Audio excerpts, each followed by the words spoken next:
Boa noite a todos, tudo bem? Vocês me ouvem bem?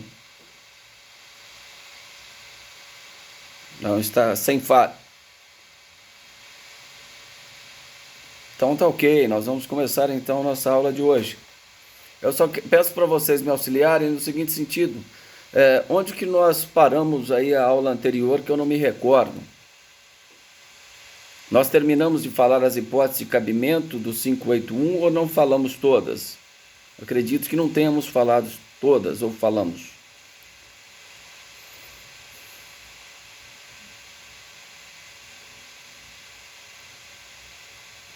15º?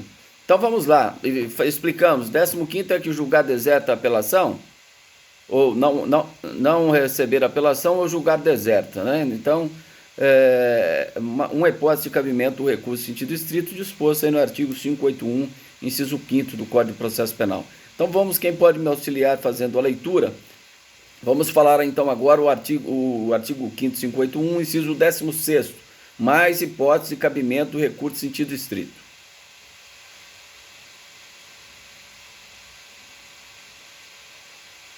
Bom, então, toda vez que o juiz ordenar a suspensão do processo em virtude de questão prejudicial, é possível impugnar essa decisão via recurso em sentido estrito. Mas quando o juiz do criminal poderá suspender o processo no âmbito criminal? Toda vez que ele encontrar uma questão prejudicial à análise e à decisão da causa. Por exemplo, tudo que estiver relacionado ao estado civil das pessoas, somente o processo civil, somente o direito civil que vai resolver essa questão. O direito penal não irá resolver essa questão que trata do estado civil das pessoas. Vamos imaginar que tem uma ação no civil para discutir um parentesco, para ver se o sujeito é pai ou não daquela moça ou rapaz que foi abusado. Bom, se isso for verdadeiro, é uma causa de aumento de pena.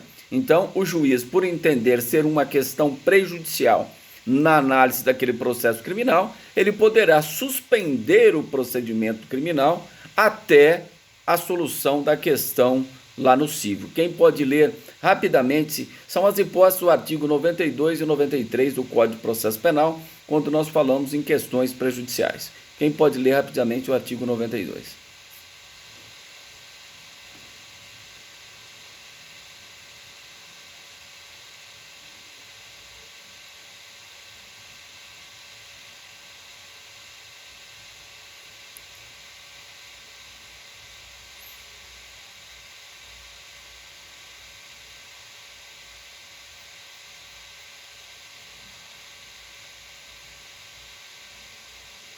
Certo? Então é lógico, a questão do poder de cautela no sentido da produção da prova é evidente, não adianta esperar também o civil julgar aquela questão, sendo que outras provas poderão desaparecer. Então é possível que se faça essa produção antecipada de prova, desde que amparada aí pelo periculum in mora, ou seja, que seja uma medida de urgência a ser tomado pelo juiz. Senão, ele deve aguardar a solução final da controvérsia no âmbito civil. Tudo bem? Então falamos do inciso 6º, mais uma hipótese de cabimento do recurso em sentido estrito. Mais uma, inciso 17º. Quem decide sobre a unificação de penas não é o juiz do processo de conhecimento. Se isso é do juiz da execução, quem vai decidir sobre a unificação de penas, vamos imaginar que o sujeito foi condenado por vários crimes, mesma natureza, tempo, execução. Então o juiz, lá na execução, ele pode decidir pela unificação da pena, pelo reconhecimento do crime continuado, tudo isso lá no processo da execução. Tá? É feita a somatória, a unificação da pena. E aí o juiz, diante dessa somatória, verificará qual é o regime inicial de cumprimento da pena, depois de toda essa somatória que nós podemos chamar de unificação de pena. Então quem faz isso é o juiz da execução. E das decisões do juiz da execução cabe o quê? Agravo à execução. Então, desde 1984, essa questão não tem mais aplicabilidade em relação ao recurso em sentido estrito. Porque a decisão sobre unificação de pena só poderá ocorrer no juízo da execução. Tudo bem? Isso não tem nenhuma dúvida, que nós já explicamos tudo sobre isso, né? Vamos lá então, próximo tópico, próximo inciso.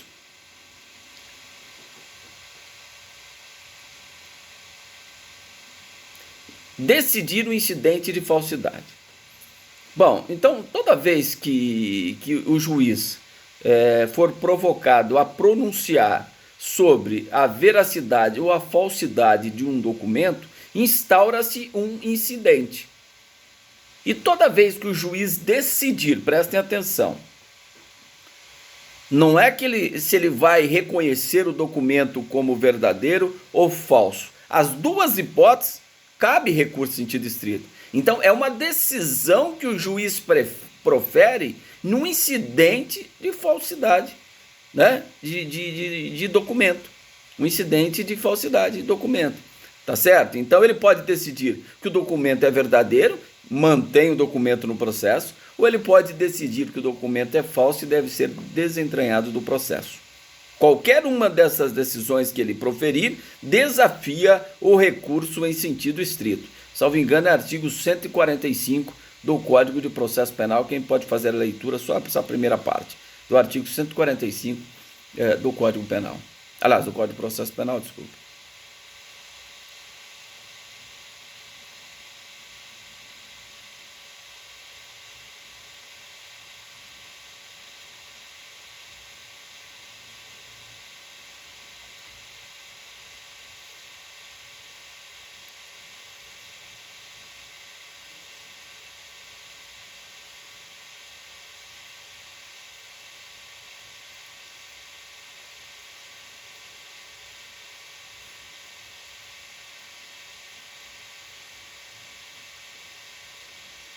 Tá bom? Então só pode parar por aí, aí é o procedimento. Eu só queria mostrar para vocês que esse incidente de falsidade que é instaurado por provocação, ou até mesmo o juiz pode determinar de ofício, né, essa investigação para verificar se aquele documento é falso ou verdadeiro.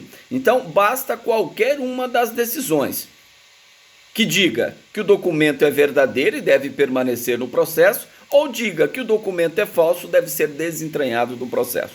Essas duas decisões desafiam o recurso em sentido estrito. E aí o procedimento do incidente está aí no artigo 145 do Código de Processo Penal, né? Tem todo o procedimento que o juiz deve adotar antes de proferir sua decisão, se o documento é falso ou se o documento é verdadeiro.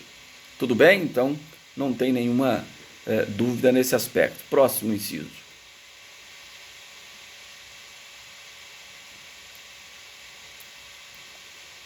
Isso aí ocorre onde?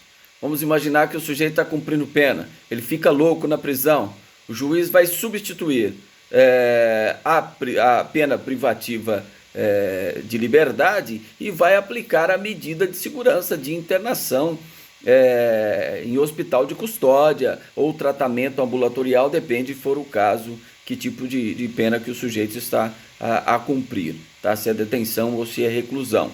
Então, nesse caso, não tem mais aplicabilidade. Por quê? Isso vai ocorrer no juiz da execução. Se ocorrer no juiz da execução, o recurso a impugnar essa decisão, 197 da LEP, 7.210 de 84, a lei, diz que das decisões proferidas pelo juízo da execução, cabe agravo sem efeito suspensivo.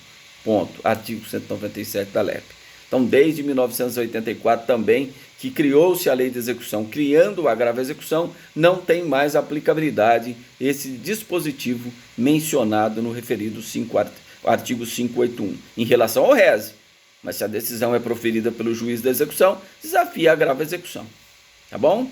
Então, não tenhamos dúvida disso. Vamos lá, próximo.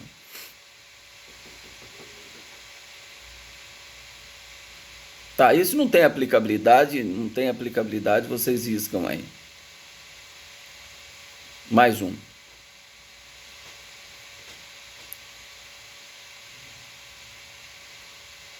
Tá, também não tem aplicabilidade demais em relação à nova sistemática da lei de execução penal. O que mais? revogar a medida de segurança. Então, quem pode revogar uma medida de segurança imposta? O juiz, quando dá uma sentença absolutória imprópria, o que ele faz? Ele absolve e aplica a medida de segurança. Essa sentença, como não tem previsão no artigo 581, ela desafia o quê? O recurso de apelação, porque é uma sentença absolutória, artigo 593, inciso 1º do Código de Processo Penal. É uma sentença absolutória, mas chamada de imprópria. Por quê? O juiz absolve e aplica a medida de segurança. A partir daí, ele esgota a sua atuação jurisdicional.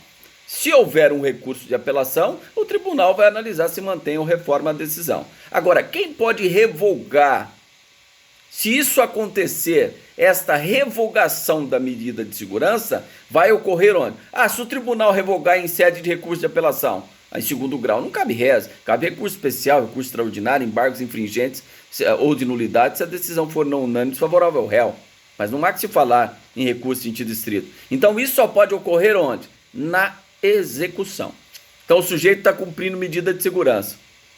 O juiz vai e revoga a medida de segurança. O promotor pode entrar com agravo à execução? Sim. E nesse caso é o único exemplo que terá efeito suspensivo à agravo à execução. Porque enquanto não transitar em julgado, o juiz não vai ordenar a soltura do internado que está cumprindo medida de segurança. Quando ele revoga, quando o juiz da execução revoga, só pode deixar o sujeito sair lá do manicômio judiciário após o trânsito julgado daquela decisão. Então, se o Ministério Público interpôs agravo, depois interpõe recurso especial, recurso extraordinário ou ambos, se demorar 1 ano, enquanto não transitar em julgado, não vai ser desinternado o sujeito ao qual a medida de segurança foi revogada. Tudo bem? Tranquilo? Então tá, o que mais?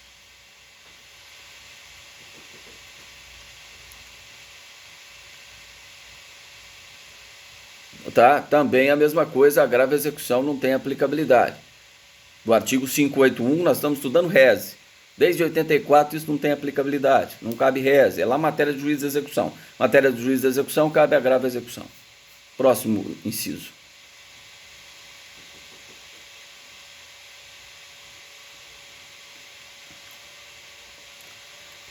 Será que o sujeito foi condenado à pena de multa? Ele não cumpre a pena de multa. O juiz pode transformar essa pena de multa em pena de prisão, pena privativa de liberdade? É que ele pode converter a pena de multa que não foi paga, mesmo o sujeito tendo condições financeiras de arcar com o valor da multa, ele deixa de fazê-lo. O juiz poderá converter a pena de multa em pena privativa de liberdade ou restritiva de direito? É possível? Desde 1996 que isso não é possível mais. Artigo 51 do Código Penal. Pena de multa é dívida de valor.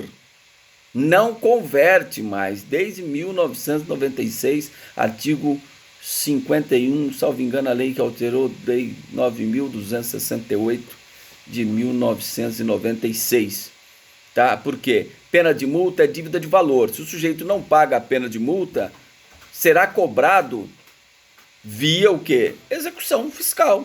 Emite uma certidão contra o sujeito. Agora, com a nova sistemática, o próprio Ministério Público tem legitimidade para fazer essa cobrança. Se não, emitia a certidão daquele valor, mandava para a Secretaria, a Procuradoria do Estado, e a Procuradoria do Estado fazia a cobrança, como cobra um CMS, como a Prefeitura cobra um IPTU, a Lei 6.830 de 1980, que estabelece como que a Fazenda cobra os seus débitos dos contribuintes via judicial.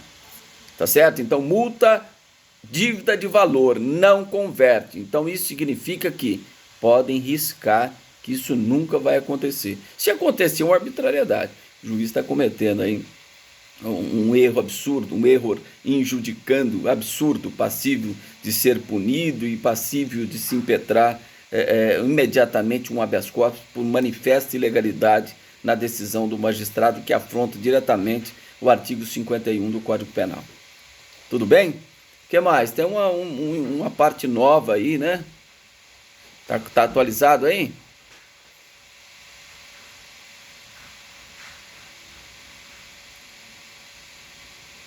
Então, recusar a proposta de não persecução criminal de acordo com o artigo 28A do Código de Processo Penal.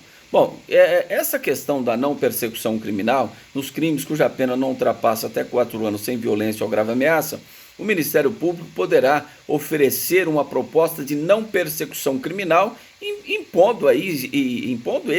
sugerindo que seja imposta pelo juiz algumas condições, que se o sujeito aceitar, evidentemente que o processo vai ficar, não vai nem iniciar. Né? Ele vai fazer o quê? Em troca daquelas condições, o promotor não oferece ação penal. Só que, por que nós não vamos delongar nesse aspecto? Porque esse artigo 28A, ele foi suspenso, a sua vigência da lei anticrime, por decisão do ministro Luiz Fux. Então, o ministro Luiz Fux do Supremo Tribunal Federal, ele simplesmente retirou de vigência da lei anticrime esse dispositivo que trata da não persecução criminal do artigo 28A do Código de Processo Penal. Então, por esse motivo, ele não será tratado e não será esmiuçado nesse estudo que nós estamos aqui a dedicar. Tá? Eu acredito que logo, logo isso será apreciado, né, por todos os integrantes da corte e irá analisar. Por que ele fez isso? Porque essa questão da não persecução criminal e as turmas de revisão que deverão ser criadas pelo Ministério Público, no entendimento do ministro Fux, isso irá demandar, né, um investimento muito grande por parte do Ministério Público, seja o Ministério Público Estadual ou o Ministério Público Federal. Ou seja, um aparelhamento do Ministério Público Estadual e Federal para que consiga realmente dar efetividade na questão do artigo 28A do Código de Processo Penal. Então, isso demanda a questão de orçamento. Então, o motivo pelo qual o ministro entendeu que, de antemão, não teria efetividade, ou seja, como colocar em prática o artigo 28A da lei anticrime, que alterou o Código de Processo Penal nesse aspecto. Motivo, então, que está suspensa a sua vigência por decisão do ministro Luiz Fux. Tudo bem? Então, falamos de todas as hipóteses de cabimento do recurso em sentido estrito. E vocês não podem esquecer daquela primeira explicação. Quem tiver dúvida, busca lá na aula que foi gravada. A questão se o rol é taxativo ou exemplificativo. Prevalece o entendimento doutrinário, jurisprudencial, tanto no STJ quanto no STF, que o rol é exemplificativo. Mas jamais poderemos interpretar a contrassenso do legislador. Ou seja, interpretar na contramão daquilo que o legislador queria dizer, queria afirmar, mas não conseguiu contemplar em todos os dispositivos. Né? Por exemplo, que indeferir medida cautelar alternativa à prisão requerida pelo Ministério Público. Não tem previsão. Não, mas fala quando o juiz indefere o requerimento de prisão preventiva do Ministério Público, cabe recurso em sentido estrito. Então, vocês entenderam? Estariam nessa mesma linha de vontade do legislador se o juiz indeferir o pedido de aplicação de medida cautelar alternativa do artigo 319. Porém, isso só foi inserido na nossa legislação em 2010, motivo pelo qual não está taxativamente expresso no artigo 581 do Código de Processo Penal. Então, lembra daquele primeiro exemplo. Rejeitou a denúncia ou queixa, cabe reze. Mas e a que recebe? Não, peraí, a que recebe está na contramão do que o legislador quis admitir. Então, nós não podemos falar que nesta hipótese também caberá reze. A que rejeitar cabe, mas e a que recebe? Não, aí é o oposto. Aí não é que se falar em interpretação extensiva ou interpretação analógica de jeito nenhum. Você estaria interpretando a contrassenso aquilo que o legislador quis admitir. Por esse motivo, não cabe reze da decisão que recebe a denúncia ou queixa. Por que não cabe? Porque o legislador não quis admitir. Então, se há um constrangimento ilegal, o juiz recebeu a denúncia ou queixa, fica evidente a possibilidade de você propor uma ação autônoma de impugnação, que é o habeas corpus visando o trancamento daquela denúncia da ação penal pública ou o trancamento da ação penal privada no caso de uma queixa-crime. Mas não cabe recurso interdistrito. Agora, lembra do exemplo? E da decisão que rejeita o aditamento da denúncia ou a queixa? Não está previsto também no artigo 581. Mas espera aí, o legislador falou que da decisão que rejeita a denúncia e a queixa cabe reze. Mas e a decisão que rejeita o aditamento da denúncia ou queixa? O legislador não teve condição de colocar, ele não pensou em colocar isso na lei, mas estaria no mesmo sentido querido pelo legislador, que ele não conseguiu contemplar de forma expressa? É evidente que sim. Então, nesse caso, mesmo que não esteja contemplado no artigo 581, nós podemos dar esta interpretação extensiva utilizando aí do recurso em sentido estrito. Então, isso é de suma importância, esses exemplos que eu já dei em aulas anteriores. Tá bom? Mas vamos falar então, vamos começar agora primeiro do endereçamento. A quem você endereça o recurso em sentido estrito? Quem vai fazer esse primeiro juízo de admissibilidade do recurso? Você vai endereçar o recurso em sentido estrito ao juiz que proferiu a decisão. Porque lembram daquele juízo de retratação? Que ele é obrigado a manifestar, depois da interposição do recurso e das razões e contra-razões do recurso, ele é obrigado a dizer se ele mantém a decisão ou se ele modifica a decisão. E necessariamente ele deve fazer isso de forma fundamentada. Sob pena de que, se o recurso chega no tribunal sem essa decisão do juiz fundamentada, que manteve a própria decisão ou reformou a sua própria decisão, o tribunal vai mandar voltar, converter o julgamento de diligência para que o juiz possa decidir de forma fundamentada se ele mantém ou não a decisão proferida que foi objeto do recurso em sentido estrito. Então, a única hipótese que você não vai endereçar o recurso, interpor o recurso diretamente para o juiz que proferiu a decisão, é no caso dele incluir ou excluir jurado na lista. Esta hipótese é a única hipótese que você endereça diretamente ao presidente do Tribunal de Justiça, isso no âmbito estadual, ou presidente do Tribunal Regional Federal, se for no âmbito federal. Essa é a única exceção. Todas as demais hipóteses de cabimento você vai endereçar diretamente ao juiz que proferiu a decisão. É ele que vai fazer o juízo de retratação dizendo se mantém ou se modifica a sua própria decisão. Tá? Então, quando eu falo em interposição, lembram daquele requisito objetivo que é a regularidade? Então, se eu estou numa audiência, eu faço um requerimento para o juiz para ele reconhecer uma causa extintiva da punibilidade. E ele indefere ou ele defere. Se ele indeferir ou deferir, ou a defesa ou a acusação, quando ele deferir, pode interpor oralmente o recurso em sentido estrito, que o juiz mandará que será reduzido a termo. Ou eu posso fazer o recurso em sentido estrito por petição. Então saiu uma publicação, eu fiz um pedido de requerimento de extinção da punibilidade, o juiz indeferiu, saiu publicado no Diário Oficial. Então eu vou interpor o recurso. O que é interpor o recurso? Eu vou manifestar para o juiz no sentido que eu não me conformo com a decisão que foi proferida e estou recorrendo da sua decisão. Isso é interposição. É diferente daquilo que vocês aprenderam lá no processo civil. Não tem interposição no processo civil. Você já faz a apelação juntamente com a interposição, as razões, tudo numa peça só. Aqui, no processo penal, nesse recurso em sentido estrito, no recurso de apelação, nós podemos desmembrar. Num primeiro momento, eu falo para o juiz que eu quero recorrer em sentido estrito. Eu interponho o recurso no prazo que a lei determina. Eu falo, excelentíssimo senhor doutor, juiz de direito, fulano de tal, para o senhor advogado, vem respeitosamente à presença de Vossa Excelência, interpor recurso em sentido estrito com fundamento no artigo 581, inciso 8º do Código de Processo Penal. Após o recebimento do recurso, a defesa espera ser intimada para a apresentação das razões recursais.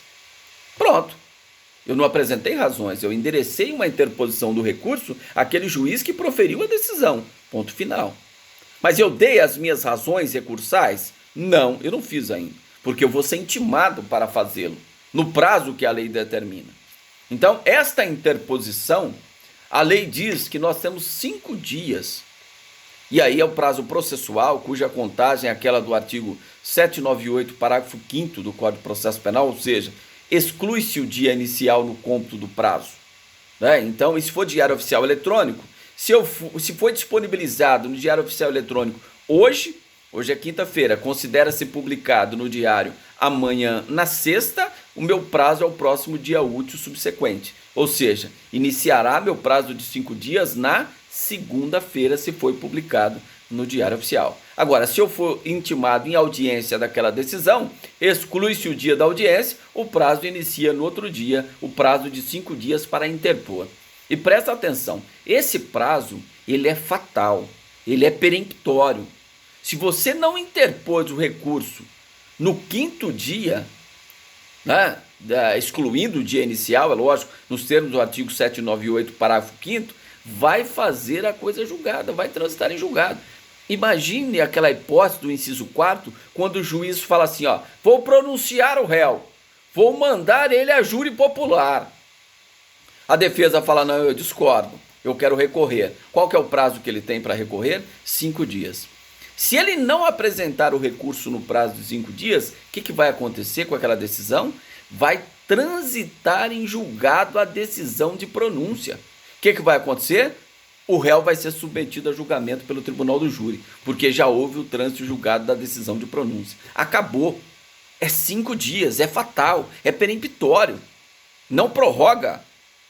Tem a contagem, que nós já explicamos como que é no Diário Oficial Eletrônico e como é a regra geral no processo penal, que exclui-se o dia inicial. Para o Ministério Público, a conta prazo também é de 5 dias, só que inicia-se quando o processo chega com carga. Agora, com o processo eletrônico, quando abre lá no portal vista ao Ministério Público, exclui o dia de inicial contra o dia seguinte. Mas quando o processo é físico, tinha aquela discussão. É quando ele opõe o ciente ou quando entra o processo com carga na repartição do Ministério Público? Por quê? Se considerarmos que o prazo do Ministério Público iria iniciar quando ele opõe o ciente, ele poderia ter o processo em cima da sua mesa e dizer, olha, eu só vou colocar o ciente aqui desta decisão para iniciar o meu prazo no outro dia, dos 5 dias para me interpor recurso ciente distrito, só daqui 30 dias. Vou deixar esse processo parado, daqui 30 dias eu ponho ciente da decisão, dia tal, assino. Aí no outro dia começa a contar o 5º dia. Os 5 dias para ele interpor o recurso. Ficaria muito fácil, né? Então o Supremo Tribunal entendeu que não, que era o exato momento que o processo entra com carga na repartição. Então, se entrou hoje com carga na repartição do Ministério Público, com vista ao Ministério Público, excluímos o dia inicial, contamos o dia seguinte a contar o 5º dia. Tá certo? Então, esse prazo é fatal, é peremptório. Se você não interpôs nesse prazo, acabou. Tá? Você não tem outra chance. Tá? Transitou em julgado aquela hipótese, ou seja, você não vai discutir, a não ser que vamos imaginar que o juiz indeferiu o seu pedido de prescrição. Preste atenção. Você tem qual o recurso que cabe? Indeferir o requerimento de prescrição ou qualquer outra causa extintiva da punibilidade. Recurso ciente distrito, não é isso? Não é esse o recurso que cabe? Tudo bem. Eu não entrei no prazo de 5 dias. E agora? Bom, e agora? Não, vamos deixar o processo correr. Nas alegações finais eu falo para o juiz, ó, já está prescrito.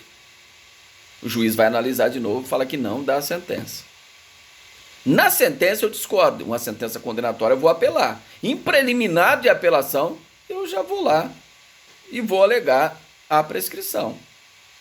Tá? Então eu vou continuar discutindo a matéria. Mas aquele momento que você tinha para impugnar via recurso ciente distrito passou. Porque você teria 5 dias a contar da intimação da decisão que indeferiu o seu pedido de extinção da punibilidade pela prescrição ou por qualquer outra causa, nos termos que autoriza o artigo 581 do Código de Processo Penal. Tá certo? Entenderam essa questão da interposição? É diferente, por exemplo, na apelação no processo civil, que é igual no juizado especial. Aí não muda. Processo civil e o juizado especial, seja civil e criminal, é a mesma coisa. Lá não tem como eu interpor a apelação e depois oferecer as razões. Eu já tenho que fazer tudo num ato só, de uma vez, igual no processo civil. Aqui não, aqui no recurso ciente distrito na apelação nós podemos desmembrar. Então o que pode acontecer? Eu fiz o requerimento de extinção da punibilidade em audiência, o juiz indeferiu. Eu entrei com o RES, falei, excelência, eu estou recorrendo em recurso ciente distrito com fundamento no 581 lá que fala da indeferir extinção da punibilidade, se não me engano é o 8º ou 9º. O juiz consigna na ata a minha interposição de recurso e já fala, doutor, o senhor já sai intimado, o senhor tem 2 dias a apresentar as razões de apelação. 2 dias é o prazo de apresentar as razões. E a outra parte terá mais 2 dias para interpor o quê? As contrarrazões. Então, se eu fui intimado hoje da audiência, já que eu tenho 2 dias para apresentar as razões, não conto o dia de hoje. Começa a contar o dia de amanhã, e aí na segunda-feira termina o meu prazo. Tá? Aí o Ministério Público, ele será intimado a apresentar as contrarrazões. Agora, é diferente. Né? Se eu faço uma petição dentro do prazo de 5 dias, que eu tenho para interpor o recurso de sentido estrito, e protocolo via aqui eletrônico ou físico lá no Poder Judiciário, o juiz vai receber. Aí pode ser que o cartório tenha muito serviço, isso demora 15, 20, 30 dias, um mês, de repente sai publicado lá no Diário Oficial. Fica a defesa intimada a apresentar as razões do recurso de sentido estrito no prazo de 2 dias. Então não é 5 mais 2, tá? Não é essa conta que se faz, é da intimação. Se eu fiz o requerimento hoje, interpus o recurso hoje em audiência e saí intimado que eu tinha 2 dias para apresentar as razões, é uma coisa, porque aí exclui o dia de hoje, amanhã começa o meu primeiro dia, segunda-feira é o último dia para apresentar as razões. Tá certo? Da mesma forma o Ministério Público, ele terá 2 dias para apresentar as contrarrazões. Se for ele o recorrente, ele terá 2 dias para apresentar as razões, depois da interposição. Ele vai ser intimado também a apresentar, não é automático. Ele vai ser intimado a apresentar, dizendo que ele terá o prazo de 2 dias para apresentar as razões se for ele o recorrente, as contrarrazões se for ele o recorrido. Tá? Então é 5 dias para interpor e 2 para apresentar as razões e contrarrazões de recurso também 2 dias. Só um detalhe, em se tratando daquela hipótese do 581 que diz que incluir ou excluir jurado na lista, o prazo é de 20 dias e não de 5 dias. Certo? E outra questão também, que é o 584, parágrafo 1º do Código de Processo Penal, quando o juiz extinguir o processo reconhecendo uma causa extintiva da punibilidade, né, e o promotor não recorrer, lógico, numa ação penal pública, o promotor não recorre, o juiz extingue, reconhecendo a prescrição ou qualquer outra causa de punibilidade. O juiz vai e extingue o processo, o promotor não recorre. Nesse caso, é a única hipótese, surge a possibilidade do ofendido ou seu representante legal, no prazo de 15 dias, interpor o recurso em sentido estrito. Então, quem é o ofendido ou seu representante legal? Em analogia ao artigo 31 do Código de Processo Penal, cônjuge, ascendente, descendente e o irmão. Então, se o ofendido, né, não é um caso de morte, o ofendido está, o Ministério Público está tocando o processo, tem a vítima. O juiz reconhece a extinção da punibilidade em relação ao autor do crime. O promotor não recorre no prazo de 5 dias. Aí surge a possibilidade da vítima apresentar o recurso em sentido estrito. Só que aí ele tem o prazo de 15 dias. Há uma discussão sobre esse prazo de 15 dias. Hélio Tornagli, por exemplo, diz que o prazo não pode ser 15, teria que ser 5, porque aí nós estamos falando do assistente de acusação. Então há uma corrente no STJ que diz o seguinte: se o assistente já estava habilitado no processo e o juiz reconheceu a causa extintiva da punibilidade em relação ao autor do crime, o promotor não recorreu, jamais o assistente poderia ter 15 dias. Paridade de armas. Ele já estava no processo, ele já estava tocando o processo, acompanhando o processo. Por que justificaria ele ter um prazo maior? Então o prazo dele seria de 5 dias. Há o outro entendimento, pactuado pelo STJ também, que diz, não, se ele não estava habilitado, então ele terá 15 dias, porque aí ele precisa de mais tempo para analisar o processo, porque ele foi habilitar só agora. Então é justificável que ele tenha um prazo maior se o assistente de acusação não estiver habilitado, ou seja, é o advogado que vela pelos interesses do ofendido ou seu representante legal, no caso de crimes de morte ou outras hipóteses que necessita do representante legal. Então é um advogado que defende os interesses, ele funciona como assistente de acusação.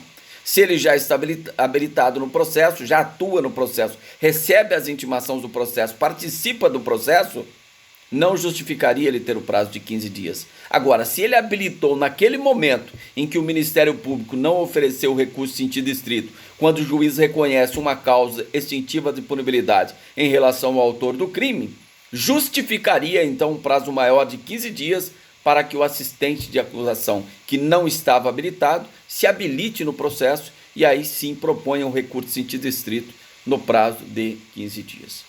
Isso é o que diz, salvo engano, o artigo 584, parágrafo 1º do Código de Processo Penal. Tá certo? Então falamos dos prazos para você interpor. Regra geral, 5 dias, esta é uma das exceções, e a decisão que excluir ou incluir jurado na lista, aquela lista que é feita até o dia 10 de novembro de cada mês, de cada ano, né, para compor a lista dos jurados do próximo ano. Se o juiz incluir ou dela excluir, qualquer pessoa do povo, a sociedade em geral ou o próprio jurado poderá recorrer diretamente ao presidente do Tribunal de Justiça no âmbito estadual, Tribunal Regional Federal no âmbito federal, aí no prazo de 20 dias. Contados da publicação da lista, é prazo processual. Foi publicado a lista dia 10, então o prazo, se for útil, inicia dia 11. Se for publicado na sexta, primeiro dia útil, na segunda-feira, inicia o prazo de 20 dias. Tá? Contagem de prazo do processo penal. 798, parágrafo 5º do Código de Processo Penal. Exclui-se o dia inicial no cômputo do prazo. Tudo bem? Entenderam essa questão da interposição? Isso tem que ficar claro na mente. Ah, mas eu sou obrigado a fazer desse jeito? Eu vou interpor e depois eu vou apresentar as minhas razões, que aí as razões você vai endereçar quem? Quem vai julgar o recurso em sentido estrito. Quem vai julgar o recurso em sentido estrito? É o Tribunal de Justiça. Uma das câmaras do Tribunal de Justiça ou uma das turmas do Tribunal Regional Federal. É eles que vão julgar o seu recurso em sentido estrito. Então, as razões do recurso é endereçada ao tribunal. As contrarrazões também, endereçada ao tribunal. Agora, a interposição ela é feita diretamente ao juiz que proferiu a decisão. Essa sim. Mas aí vocês vão perguntar, mas eu não posso fazer tudo de uma vez? Lógico que sim. Sai uma decisão hoje, por exemplo, o juiz indeferindo a causa extintiva da punibilidade ou negando um habeas corpus, ou concedendo um habeas corpus, no caso do Ministério Público. Saiu hoje. Amanhã, o que eu posso fazer? Meu recurso em sentido estrito está aqui prontinho, razões, interposição, razões, já faço tudo de uma vez. E protocolo, o juiz vai aceitar? É lógico, ele vai dizer, olha, vou verificar se tem os requisitos objetivo e subjetivo. É tempestivo, a parte é legítima, tem interesse, foi regular o modo de interposição, tem cabimento, é adequado o recurso, então eu recebo o recurso. Tendo em vista que a defesa já apresentou as suas razões de recurso na interposição, intime-se o Ministério Público para apresentar as contrarrazões no prazo de 2 dias. Pronto. Qual o impedimento que você tem de fazer isso? Nenhum. Mas às vezes a gente não tem o tempo suficiente, melhor você interpor, depois com mais tempo, você vai ser intimado para apresentar as razões, e aí você faz no prazo que a lei determina e protocola. Ou seja, você tem um tempo para pensar e deixar quase o serviço pronto, para quando sair a intimação, você vai lá e protocola. E se eu não quiser esperar sair a intimação? Eu posso protocolar antes da intimação? Qual que é o prejuízo? Prejuízo nenhum, você protocola antes do juiz te intimar. Tudo bem, o juiz falou, tendo em vista que a parte já apresentou as razões as razões do recurso em sentido estrito, intime-se a parte contrária para apresentar as contrarrazões de recurso. Que não pode apresentar as contrarrazões antes das razões, né? Aí não tem jeito. Ou pode ser que as duas partes recorram, tanto a defesa quanto o Ministério Público. Aí nós vamos ter razões do Ministério Público contra as razões de defesa. Razões da defesa contra as razões do Ministério Público. Aí cada um argumenta em relação ao recurso do outro. Argumenta contrariamente, contra as razões. Isso pode acontecer, que as duas partes não concordam com a decisão, se ambos recorrerem. Tudo bem? Se isso ocorrer, né, se for possível, alguma hipótese disso acontecer. Tá certo? Agora, tem algumas questões que precisam ser ditas aqui. Então nós já falamos que o prazo de 5 dias ele é fatal, ele é peremptório, ele é contínuo. Tá ali. Se você não exerceu naquele prazo, você perdeu o direito. Ele é peremptório, ele é fatal. 5 dias.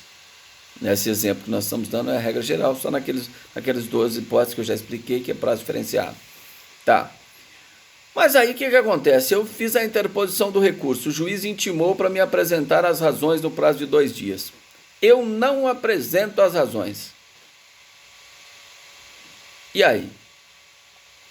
O que vai acontecer? Quem leu o artigo 589, por gentileza? O caput 589.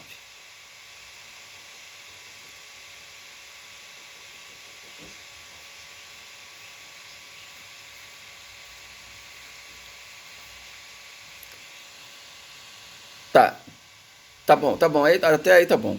Então, olha, vocês perceberam aí que com a resposta ou sem a resposta. Então, eu sou o recorrente. Não estou falando do recorrido.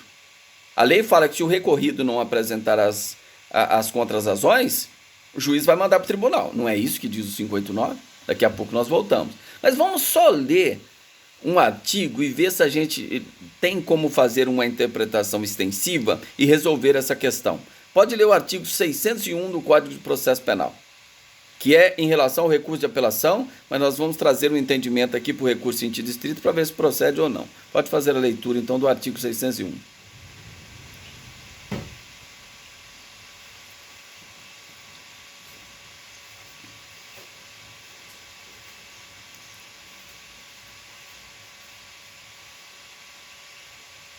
Tá.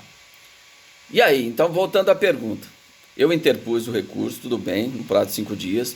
O juiz me intimou a apresentar as razões do recurso. Eu não faço as razões do recurso no prazo que a lei determina. Vocês, como juiz, o que vocês fariam?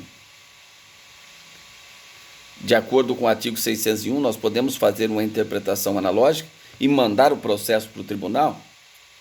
Só com a interposição, sem as razões, porque eu não apresentei. Eu sou advogado constituído, eu não apresentei as razões no prazo que a lei determina. Não estou falando em contra as razões, porque as razões do recorrido, se ele não apresentar, o 589 diz que o juiz tem que enviar para o tribunal, com as contrarrazões ou sem elas, 589. E o 601, que trata da apelação, diz que, com as razões ou sem ela, a apelação deve ser remetida ao Tribunal de Justiça. Isso não pode acontecer em hipótese alguma, porque há uma violação. Se o juiz assim agir, falando que vai mandar para o tribunal recurso em sentido estrito sem as razões, estaria cometendo aí uma ofensa à Constituição Federal. Salvo engano, artigo 5º, inciso 55 da Constituição Federal, que fala da garantia da ampla defesa. Há uma violação à garantia da ampla defesa. Vamos imaginar que o juiz indeferiu a extinção do processo, reconhecendo a prescrição. Eu entrei com recurso em sentido estrito em favor do réu. Aí eu não apresento as razões, que é a parte principal. É a parte onde eu vou dar a minha fundamentação para dizer que o juiz está equivocado ao indeferir o requerimento de extinção da punibilidade pela prescrição. Então, como que o juiz vai mandar isso para o tribunal? Depois da Constituição de 88, é inquestionável o não cabimento e não aplicabilidade desse artigo 601 na apelação. Consequentemente, aqui também nós não podemos admitir, porque é uma ofensa ao princípio da ampla defesa, que é uma garantia constitucional em favor do réu. Então, mas e aí, vocês como juiz, o que vocês fariam? Eu sou advogado constituído do réu. O juiz intimou para apresentar as razões. Eu não apresento. O juiz não pode mandar o processo para o tribunal sem as razões, porque há ofensa ao princípio da ampla defesa. Sabe o despacho que o juiz tem que dar? Bom, vai intima o réu para quê?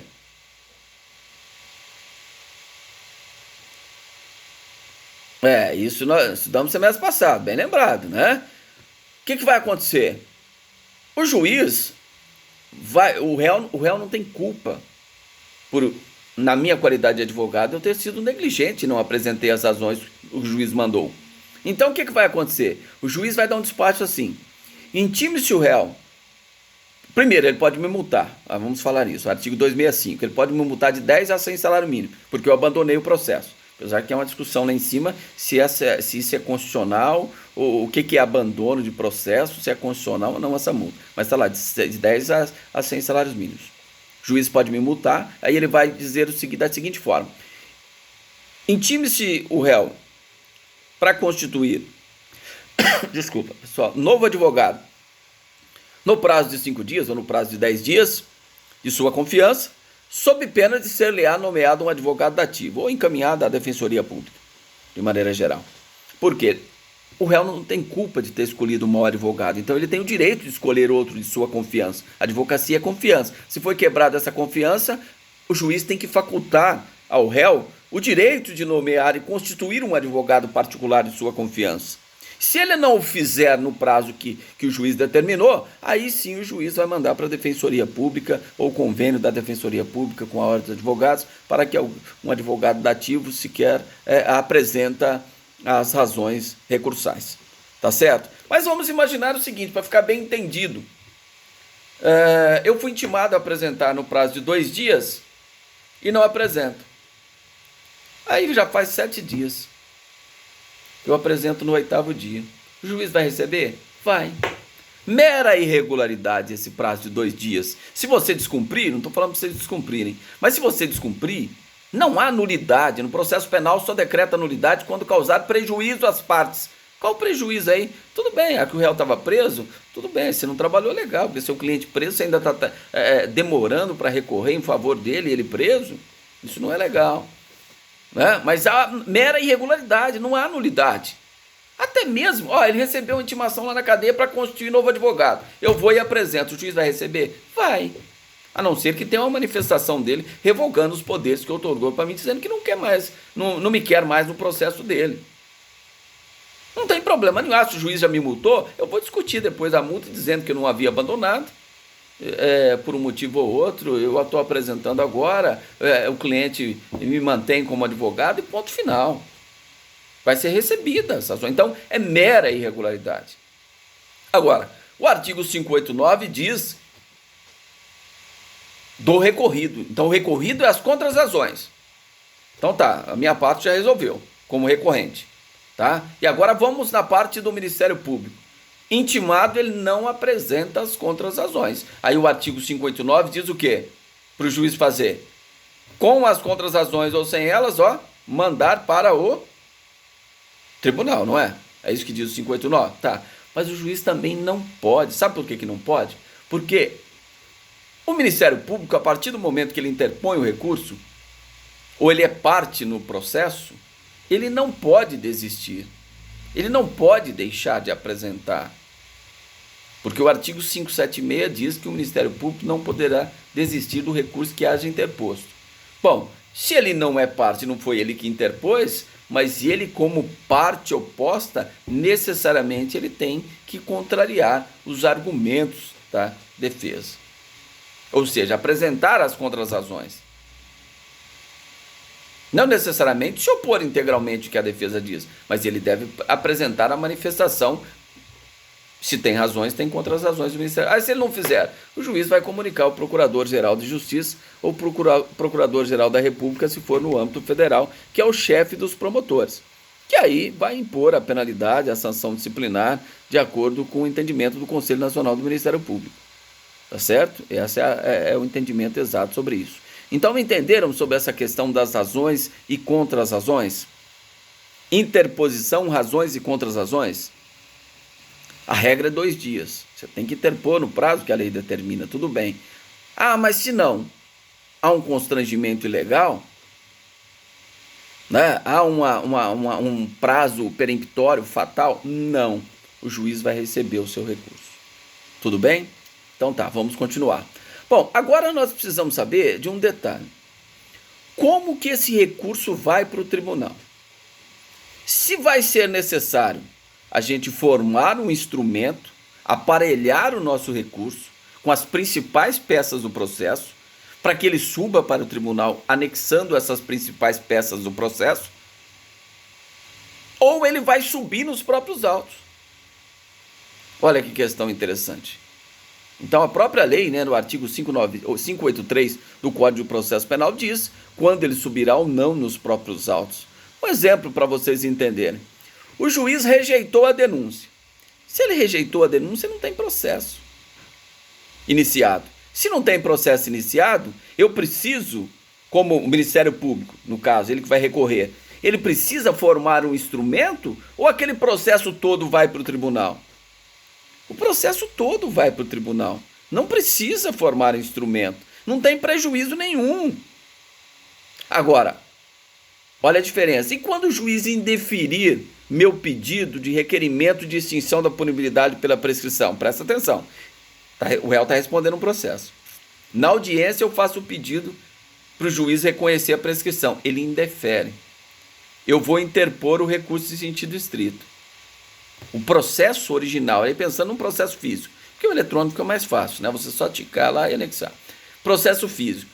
Esse processo físico que está materializado ali em 500 páginas, ele vai subir para o tribunal com o meu recurso em sentido estrito, tendo em vista que o juiz indeferiu a extinção da punibilidade pela prescrição?